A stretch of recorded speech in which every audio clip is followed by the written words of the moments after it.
नमस्कार साथियों, नमस्कार प्यारे बच्चों। आज के वीडियो में हम नेशनल अचीवमेंट सर्वे एग्जाम 2024 के लिए राज्य शिक्षा केंद्र द्वारा जारी समय सारणी के अनुसार कक्षा 6 के लिए छठवें सप्ताह में विषय हिंदी, विज्ञान और सामाजिक विज्ञान के प्रश्नों को सॉल्व करेंगे। तो चलिए स्टार्ट करते हैं आज का हमारा सब्जेक्ट और सॉल्व करते हैं आपके ये क्वेश्चन। माध्यमिक स्तर की हिंदी से अनुच्छेद क्रमांक 399 और अनुच्छेद क्रमांक 437 को हिंदी में छठवें सप्ताह में सॉल्व करने को कहा गया है। तो यहाँ पर हमारे आज का जो अनुच्छेद है 399, उसका शीर्षक है सुस्त राम। आपको यहाँ पर दिया गया गद्यांश ध्यान से पढ़ना है और इस गद्यांश से ही आपको 5 प्रश्नों के आंसर देना है। तो आपको किस प्रकार से गद्यांश एक ही बार में पढ़ना है और समझना है, इसका तरीका ध्यान से देख लेना। प्रभात बड़ा आलसी था। तो कौन आलसी था? प्रभात। सब उसको सुस्त राम कहते थे। छुट्टी में तो दिन भर बिस्तर पर पड़ा रहता था। उसकी माँ बहुत समझाती पर उसके कान पर जूं ना रेंगती। यहाँ पर एक मुहावरे का उपयोग किया गया है, कान पर जूं ना रेंगना। इसका अर्थ है कि बहुत समझाने पर भी अनसुना करना। कुछ दिनों से गांव में चोरियां हो रही थी। सरपंच ने चोर पकड़ने पर इनाम घोषित कर दिया। गांव में क्या हो रही थी? चोरी। तो सरपंच ने क्या किया?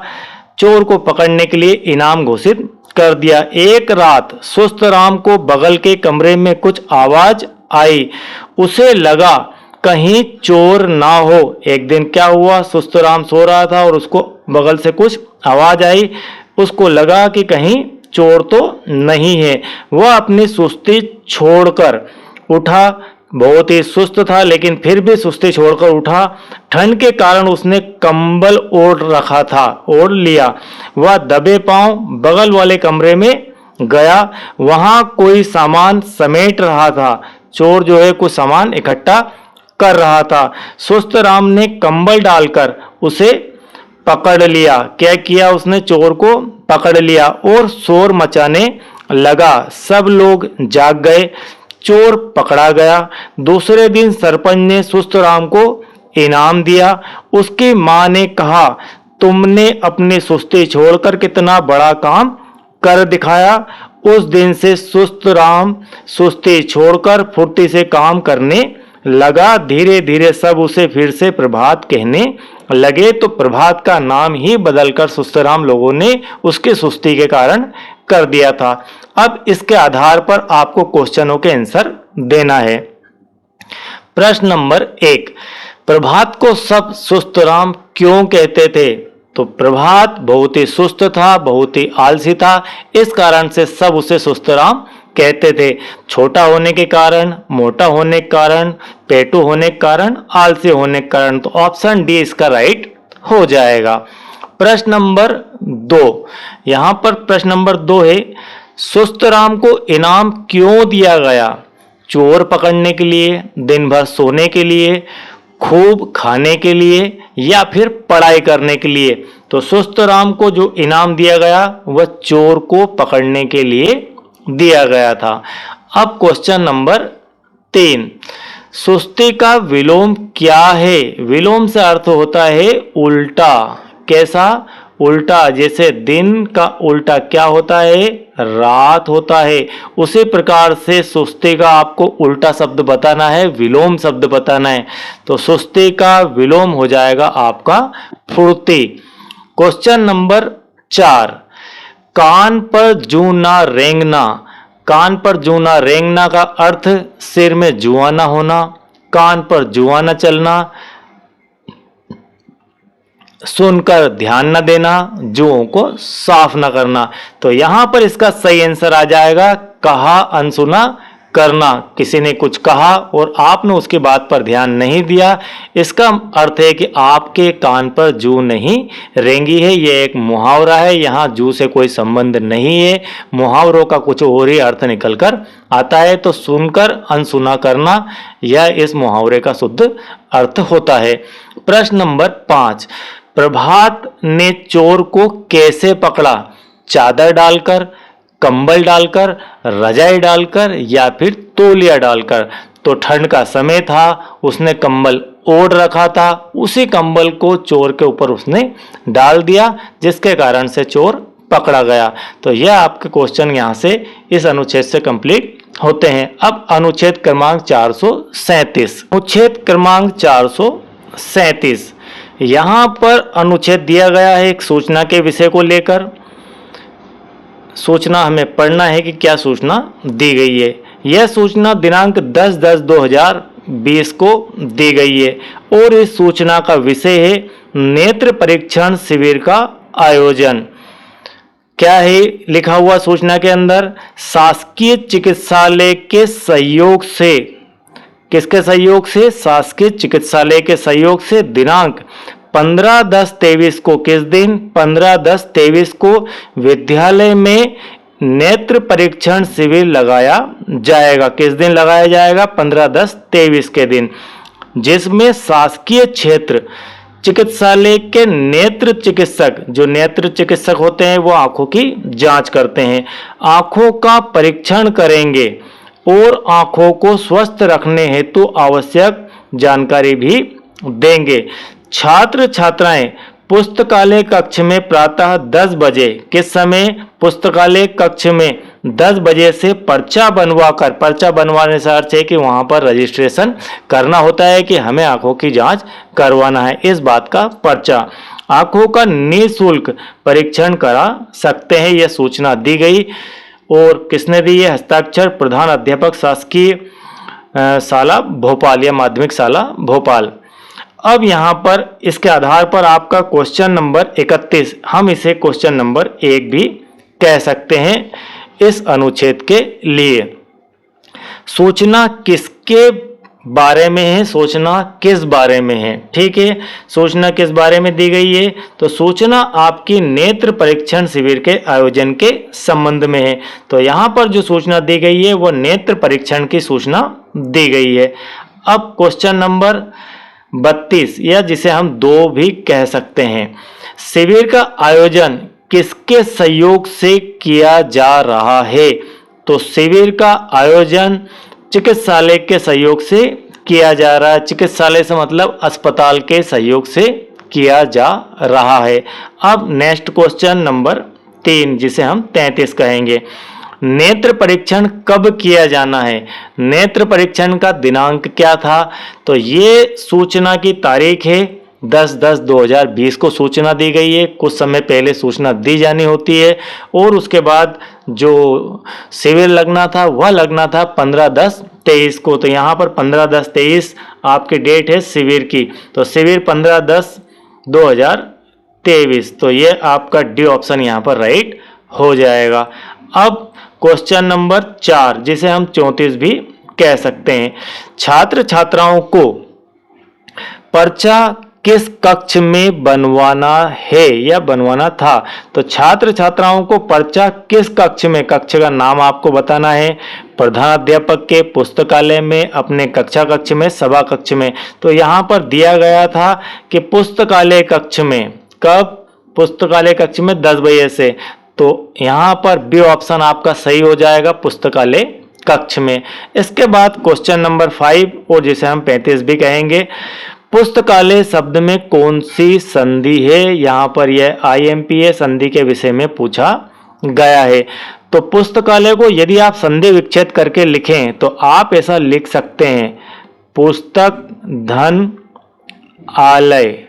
ठीक है, क्या लिख सकते हैं? पुस्तक धन आलय। तो यहाँ पर आपका आ और आ का योग है। ठीक है, छोटा आ और बड़ा आ इसलिए यहाँ का। तो कुल मिलाकर यह आपकी हो जाती है, यदि इस प्रकार का संयोग होता है तो दीर्घ स्वर संधि वह कहलाती है। तो यहाँ पर आपका आंसर सी राइट हो जाएगा।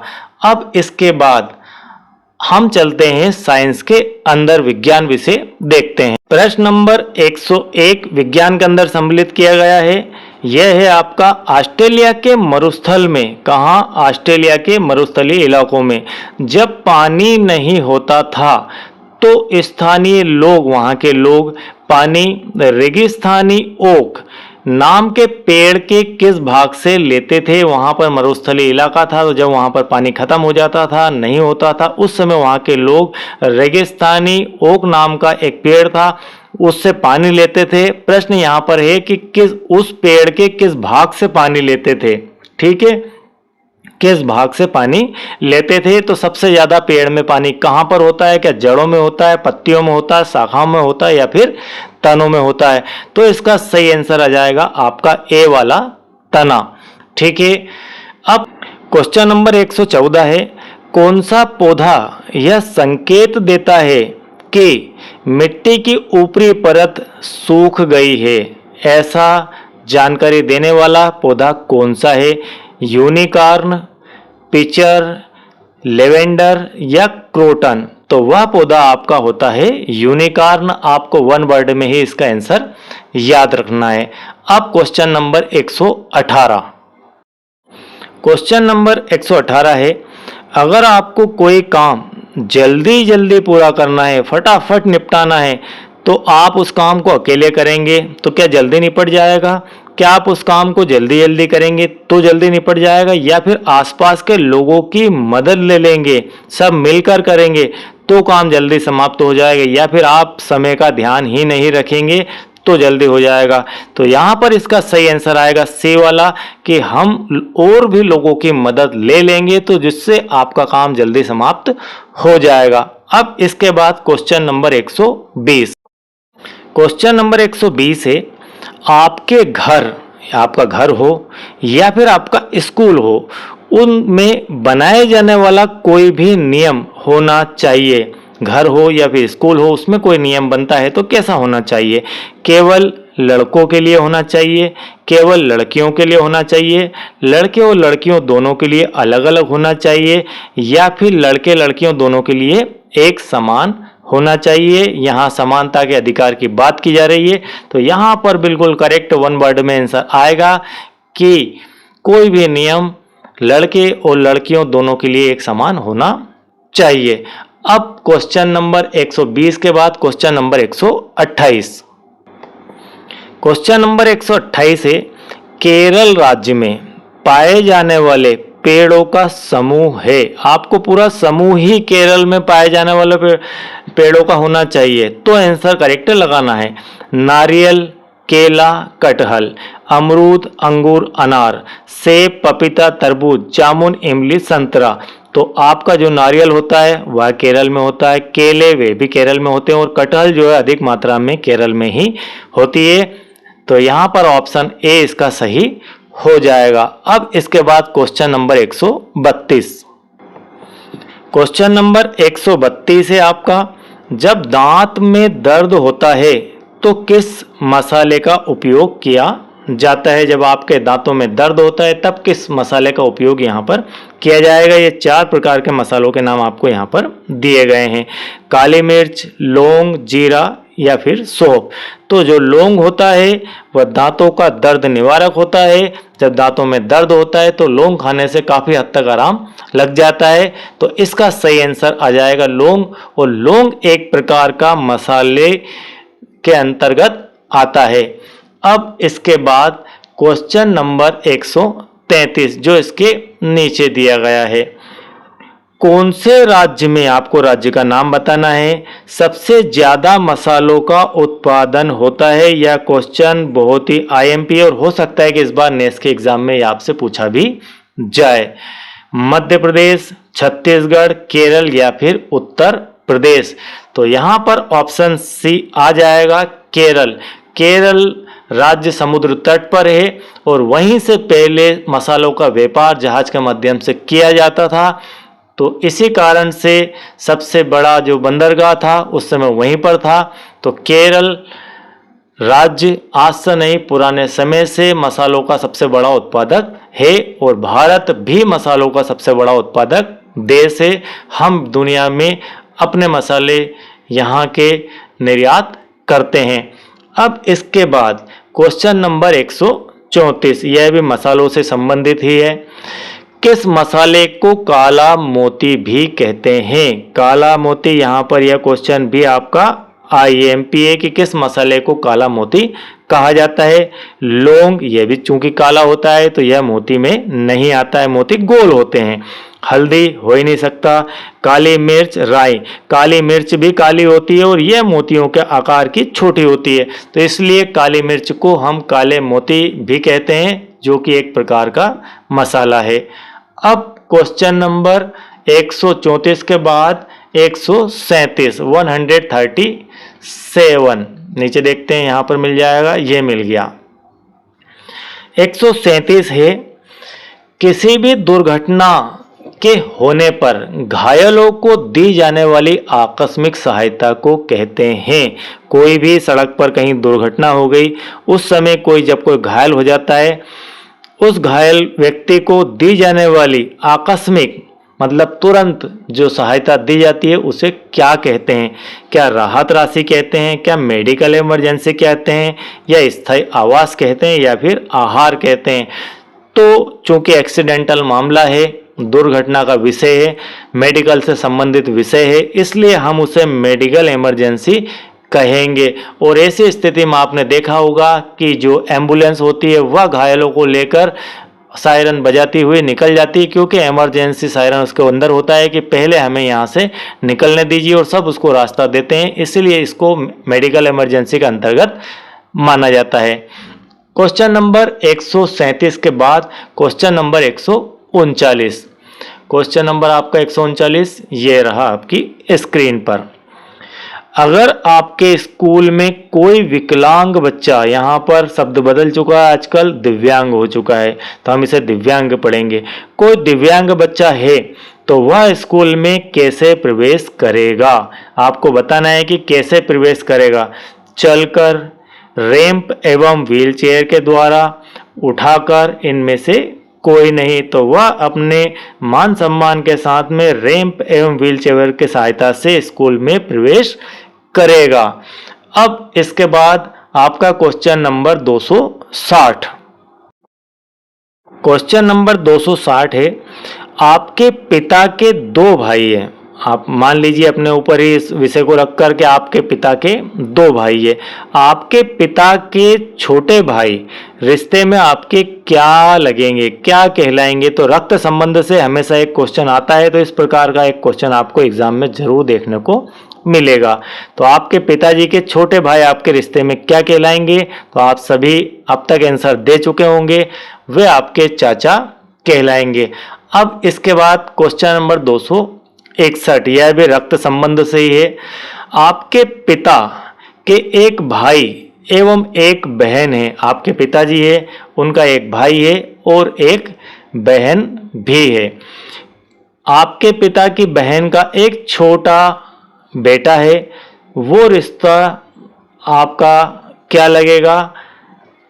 यहाँ पर यह बताना है कि वह रिश्ते में आपका क्या लगेगा। चचेरा भाई लगेगा, फुफेरा भाई लगेगा, मौसेरा भाई लगेगा, या फिर सौतेला भाई लगेगा? तो वह आपका लगेगा फुफेरा भाई। किनका लड़का था? आपके पिताजी का एक भाई और एक बहन।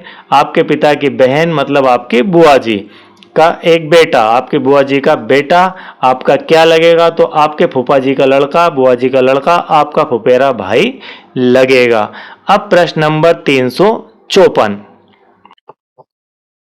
क्वेश्चन नंबर 354 है, नदी पर बांध बनने से उसके आसपास के गांव को क्या फायदा होगा? नदी पर बांध बनने से उसके आसपास के गांव को क्या फायदा होगा? कपड़े का उत्पादन बढ़ेगा, बिजली का उत्पादन बढ़ेगा, कागज का उत्पादन बढ़ेगा, गैस का उत्पादन बढ़ेगा। तो यहाँ पर सही आंसर आ जाएगा, बिजली का उत्पादन बढ़ेगा, क्योंकि बांध पर ही बिजली बनती है। बांधों से जो पानी छोड़ा जाता है उससे टर्मिनल घूमते हैं और उससे बिजली का उत्पादन होता है। तो गांवों के आसपास बांध बनने से गांवों को बिजली का उत्पादन बढ़ने का फायदा मिल जाएगा। और एक फायदा और प्लस पानी का होता है, पानी का जो जल स्तर है वह भी बढ़ता है। इस क्वेश्चन में यदि आपसे जल स्तर का पूछा जाए तो आप यहां पर सही आंसर जल स्तर भी दे सकते हैं। अब इसके बाद आपका सामाजिक विज्ञान विषय लेते हैं। कक्षा 3 के पर्यावरण से एक क्वेश्चन सम्मिलित किया गया है, वह है 101। नंबर का, नीचे दिए गए चित्रों को देखें। कुछ बर्तन नल के नीचे रखे हुए हैं। ये आपको 4 बर्तन और 4 नल दिखाई दे रहे हैं। किसमें पानी जल्दी भरेगा ये आपको बताना है। अब यहाँ पर आपके 2 तर्क हो सकते हैं कि किस नल में पानी ज़्यादा आ रहा है। तो यहाँ पर मैं आपको बता दूं कि नल में एक जैसा ही पानी आ रहा है। बात की जा रही है बर्तन की। किसकी बात की जा रही है? बर्तन की, कि कौन सा बर्तन जल्दी भरेगा। अब बर्तन का आप साइज देखिए, ये आपका गिलास है, ये आपका लोटा है, यहाँ पर बाल्टी लगी हुई है और यहाँ पर कटोरी। तो सबसे छोटा बर्तन कौन सा है? सबसे छोटा बर्तन है आपका कटोरी। तो इसलिए आपका डी ऑप्शन राइट हो जाएगा। सबसे पहले आपके जो है इस नल से कटोरी भर जाएगी। अब आपका चौथे क्लास के पर्यावरण से क्वेश्चन नंबर 204। प्राथमिक पर्यावरण से 204 नंबर का क्वेश्चन, कोयला एवं बिजली से चलने वाले साधन हैं। चलने वाला साधन बोलना था यहाँ पर इन्हें। यहाँ ए बी सी डी 4 साधन 4 ऑप्शन में दिए गए हैं। क्या बस कोयला और बिजली दोनों से चलती है? तो नहीं चलती है, बस सिर्फ आपके डीजल पेट्रोल से चलती है। ठीक है, रेलगाड़ी या बिजली से भी चलती है और कोयला से भी चलती है। तो सही ऑप्शन आपका यहाँ पर रेलगाड़ी हो जाएगा। 2 ऑप्शन और देख लेते हैं। नाव, ये आपकी बिजली से चलती है, ठीक है, कोयले से नहीं चलती है। हवाई जहाज, ये आपका जो है फ्यूल से चलता है, पेट्रोल से चलता है। तो ये ऑप्शन भी गलत है। तो ये तीनों ऑप्शन गलत, रेलगाड़ी ही इसका एक सही आंसर आएगा। अब इसके बाद क्वेश्चन नंबर 211। क्वेश्चन नंबर आपका यहाँ पर 211 है।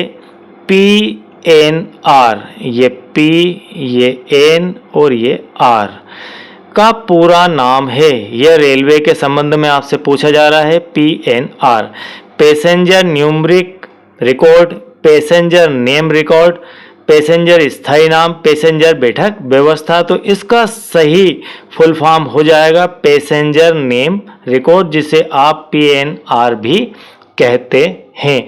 अब इसके बाद आपका क्वेश्चन नंबर 214। तो क्वेश्चन नंबर 214 भी आपको यहीं पर देखने को मिल जाएगा। आपको यात्रा करते समय कौन से वाहन में टिकट लेने की आवश्यकता नहीं होती है? आपको 4 ऑप्शन दिए गए हैं, 4 वाहनों के नाम दिए गए हैं। इनमें से आपको बताना है कि कौन से वाहन में आपको टिकट लेने की आवश्यकता नहीं होती है। आप हवाई जहाज में बैठेंगे तो क्या टिकट नहीं लेंगे? आप ट्रेन में बैठेंगे तो क्या टिकट नहीं लेंगे? या फिर बस में बैठेंगे तो आप टिकट नहीं लेंगे? या फिर ऑटो रिक्शा में बैठेंगे तो टिकट नहीं लेंगे? तो आपका सही आंसर आ जाएगा ऑटो रिक्शा। ये तुरंत फुरत साधन होता है, फटाफट आपने ऑटो को हाथ दिया, ऑटो रुका, बात हुई, बैठे, पैसे दिया और निकल गया। तो यहाँ पर जो ऑप्शन आपका डी है ऑटो रिक्शा, यह सही होगा। अब आपका क्वेश्चन नंबर 320। यह क्वेश्चन है आपका, यदि हमें डॉक्टर खट्टे रसीले, कैसे फल? खट्टे रसीले फल खाने की सलाह देते हैं तो हमें रोग है या उस व्यक्ति को क्या रोग है? यदि डॉक्टर ने कहा कि आप खट्टे रसीले फल खाएंगे तो ठीक हो जाएंगे।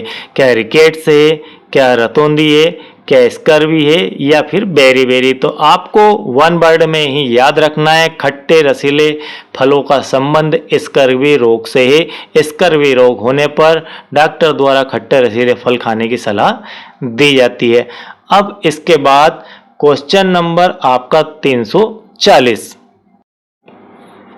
क्वेश्चन नंबर 340 है, इनमें से क्या खाने पर, ये आपके ऑप्शन दिए गए हैं, इनमें से क्या खाने पर पेट में अम्लता मतलब एसिडिटी बढ़ती है, गैस वगैरह बनती है? क्या खाने से? और खाना ना पचने की परेशानी भी होती है? इन चारों ऑप्शनों में से आपको वो खाना निकालना है और उस ऑप्शन को चयन करना है। उबला खाना खाने से क्या ऐसा हो जाता है? तो बिल्कुल नहीं होता है। मीठा खाना खाने से क्या ऐसा होता है? नहीं होता है। तला भुना मसालेदार ज़्यादा तेलीय पदार्थ खाने से, तेल वाली चीज़ें खाने से आपको यह समस्या हो सकती है, पेट में अम्लता बढ़ जाए, एसिडिटी बढ़ जाए और खाना आपका ना पचे। सादा खाना खाने से तो यह भी गलत ऑप्शन है, इससे ऐसा नहीं होता, इससे तो व्यक्ति हमेशा ठीक रहता है। तो ये जो समस्या खड़ी होगी तला भुना और मसालेदार खाना खाने से होगी। इसके बाद क्वेश्चन नंबर 354। क्वेश्चन नंबर 354 है और यह बिल्कुल एक आईएमपी क्वेश्चन है। रजत को डॉक्टर ने खून की जांच कर मलेरिया से ग्रस्त बताया। एक रजत नाम का लड़का है जिसकी डॉक्टर द्वारा खून की जांच करवाई गई, जांच की गई और कहा गया कि आपको मलेरिया है। इसका कारण है, क्या कारण है कि उसको मलेरिया हुआ, किसके कारण से हुआ?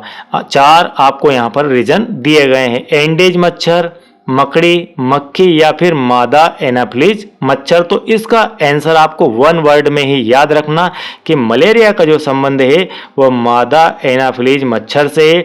मादा एनाफ्लीज मच्छर आपके सामान्य मच्छरों से थोड़े साइज में बड़े होते हैं और इनके काटने से ही मात्र आपको मलेरिया हो जाता है। तो क्वेश्चन नंबर 354 यहाँ पर कंप्लीट होता है। इसके बाद माध्यमिक स्तर के सामाजिक विज्ञान से 3 क्वेश्चन सम्मिलित किए गए हैं। क्वेश्चन नंबर 345 माध्यमिक स्तर के सामाजिक विज्ञान से, पहाड़ियों में बसा रेगिस्तानी इलाका वर्षा ना के बराबर होना, लंबे समय तक बर्फ से ढका रहता है। उक्त कथन किस स्थान को परिभाषित करता है? ऐसा स्थान आपको देखना है इनमें से जो इस लाइन को बिलोंग करता है, इन लाइन के लिए फिट बैठता है। पहाड़ियों में बसा रेगिस्तानी इलाका, वर्षा ना के बराबर होना, लंबे समय तक बर्फ से ढका रहना, ये सब उसकी विशेषताओं में शामिल है। तो ऐसा इलाका कौन सा है ये आपको बताना है।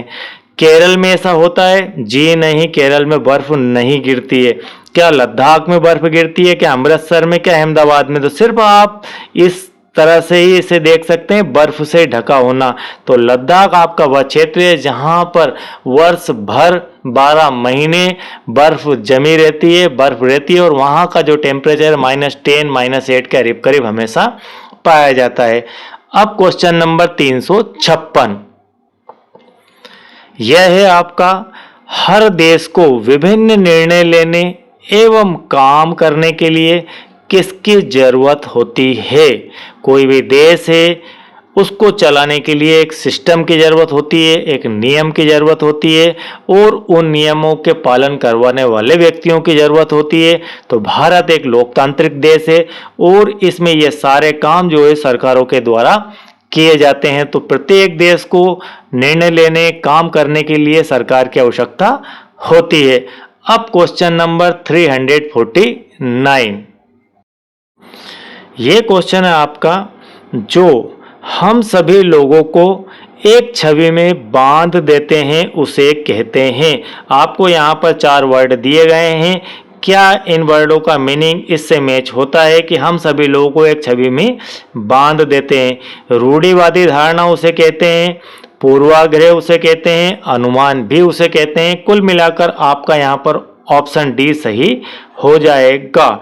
तो इस प्रकार से आपका यहाँ पर हिंदी, विज्ञान और सामाजिक विज्ञान का 6ठे वीक का नेस 2024 के लिए पार्ट कंप्लीट होता है। और यदि आपने मैथमेटिक्स नहीं देखा है तो जरूर आप मैथमेटिक्स को प्लेलिस्ट से जाकर भी देख सकते हैं और इस वीडियो के डिस्क्रिप्शन में भी आपको प्लेलिस्ट की लिंक मिल जाएगी, वहां से भी आप उसे वॉच कर सकते हैं और जरूर देखिएगा। बहुत ही महत्वपूर्ण आईएमपी 6ठे वीक के लिए मैथमेटिक्स का पार्ट था। तो आई होप कि यह पढ़ाने का मेरा तरीका आपको बहुत पसंद आ रहा होगा। और यदि आप चैनल के साथ नए हैं, मुझे पहली बार देख रहे हैं, सुन रहे हैं, तो चैनल को सब्सक्राइब कीजिए, वीडियो को लाइक कीजिए और स्वस्थ रहिए, मस्त रहिए। मिलते हैं नेक्स्ट वीडियो में। Thank you very much.